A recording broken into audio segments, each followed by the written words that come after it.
Wanaume wenzangu, ifikie mahala wakati unamtongoza demu, wewe mwaga swaga zako tu. Sio swala la kuanza kufananisha, yani kujitoa katika uwanaume. Yani unaanza kujitoa kwenye uwanaume. Umebananishwa vizuri na mdada na kuuliza maswali, badala umjibu kama mwanaume kwa sababu unamtaka. Mjibu kama mwanaume, simama katika uwanaume wako. Lakini utakuta janaume lingine ndo limekaa linajiamini kabisa eti.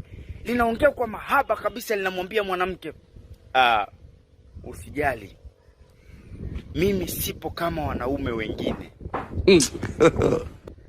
Wewe upoje sasa? Yaani wewe upo kama sisi upo kama sisi wanaume wengine, wewe upoje? Au wewe ndo wale wa kibao kata?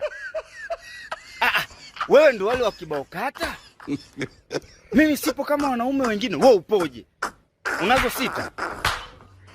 So muongo. Hauchiti wewe. Sipo kama wanaume gani unazungumzia wewe?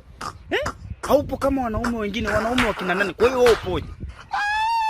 Hem, tuambie, wewe upoje? Utamani wewe? Wewe una chupa la chai na mandazi mawili.